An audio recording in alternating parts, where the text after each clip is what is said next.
बिस्मिल्लाहिर्रहमानिर्रहीम। अस्सलाम वालेकुम काश्तकार भाइयों, आज बात करेंगे हम आलू की फसल में एक अहम खाद के बारे में जो बहुत ज़्यादा कम इस्तेमाल की जाती है, या अगर की भी जाती है तो बेहतरीन टाइम पर नहीं की जाती।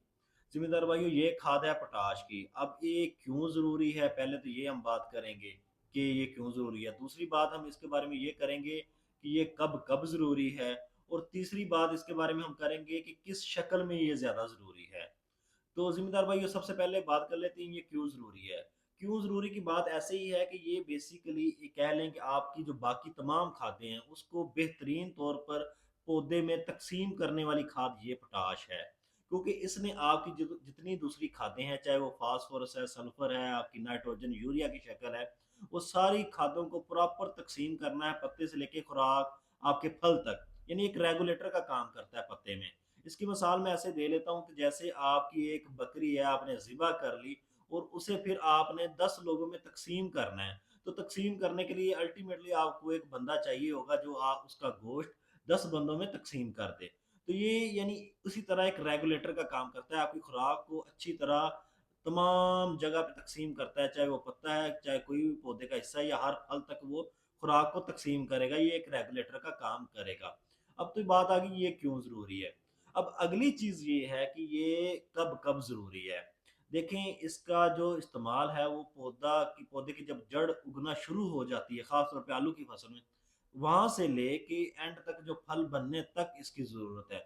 लेकिन क्योंकि पोटाश की जो ज़िंदगी है ज़मीन में वो ज़्यादा से ज़्यादा 15 से 20 दिन है। तो यानी आप उसके बाद ज़ाया हो जाएगी, उसके बाद अवेलेबल पौधे को नहीं होगी। तो क्योंकि आलू की फसल 60 दिन की है, तो कोशिश करनी है आपने पोटाश को 3 हिस्सों में तक़सीम कर देना है। यानी अगर आपने लगानी है 25 किलो, तो 25 किलो पोटाश को आप तकरीबन 8-8 किलो में तक़सीम कर दें। तो इस तरह ये 3 हिस्सों में आपने लगानी है। पहले आपने बेसल डोज़ में भी लगा सकते हैं, या इसे पहले पानी पर भी लगा सकते हैं पोटाश को।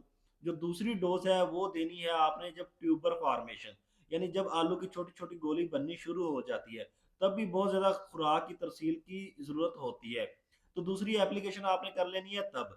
और जो तीसरी एप्लीकेशन आपने करनी है बल्किंग पे। जब यानी आलू ने गोली तमाम बना ली, तकरीबन अगर 8-10 गोलियाँ बन गई हैं पौधे के नीचे, तो अब उसकी ज़रूरत तब क्यों है, क्योंकि तब आलू ने अपना साइज़ बढ़ाना है, बल्क करना है, यानी असल वेट ले लेना है। तो ये जो तीसरी खुराक है आपने बल्किंग पे लगानी है, तकरीबन कह लें 45 से 50 दिन पे ज़रूरत पड़ती है। यानी पहली खुराक आपने 10 को दिन पे लगा लेनी, या बेसल भी नीचे भी लगा सकते हैं, लोग लगाते हैं। और दूसरी खुराक आपने लगानी है जब तकरीबन जर्मिनेशन कंप्लीट हो जाए आलू की, और वो 3 से 4 इंच का पौधा, 5 इंच का पौधा हो जाए। तो दूसरी एप्लीकेशन तब होगी, और तीसरी एप्लीकेशन आपकी 45 से 50 दिन पे होगी। तो इस तरह ये 3 एप्लीकेशनें आपने पोटाश की करनी है। तो ये बात आ गई कि कब-कब अप्लाई करनी है। अब तीसरी बात कर लेते हैं कि ये किस शक्ल में ज़्यादा फ़ायदेमंद है, सूदमंद है। जो बेहतरीन किस्म है आलू के लिए वो है मीठी पोटाश की ज़रूरत ज़्यादा होती है, यानी एसओपी जिसे हम मीठी पोटाश भी कहते हैं। लेकिन क्योंकि अक्सर पाकिस्तान में ज़्यादातर अच्छे ग्रेड्स नहीं मिलते पोटाश के, यानी हर जगह पे आपको अलग ग्रेड मिलेगा, तो आप इसका बेहतरीन अल्टरनेटिव नाइट्रो पोटाश पे भी जा सकते हैं। लेकिन अगर नाइट्रो पोटाश अगर आप इस्तेमाल करते हैं तो उसके लिए आपने कोशिश ये करनी है कि उसके साथ आप सल्फ़र भी लाज़मी अप्लाई करें। क्योंकि फिर सल्फर की, क्योंकि आपको एसओपी में एडिशनल अज़ाफ़ी तौर पे सल्फर मिल जाता है, लेकिन नाइट्रो पोटाश में आपको सल्फर नहीं मिलता। लेकिन अगर आप नाइट्रो पोटाश के साथ सल्फर अप्लाई कर देते हैं, साथ लगा देते हैं, तो आप फिर एसओपी से भी ज़्यादा फ़ायदा ले सकते हैं। तो ये आपने कोशिश करनी है, बेहतरीन अगर आपको एसओपी मिल जाती है तो वो अप्लाई करें, नहीं तो नाइट्रो पोटाश के साथ आप सल्फर मिला के अप्लाई करें। तो ये 2 बेहतरीन किस्में हैं पोटाश की, जो आप आलू की फसल के लिए इस्तेमाल कर सकते हैं। जज़ाकल्लाह।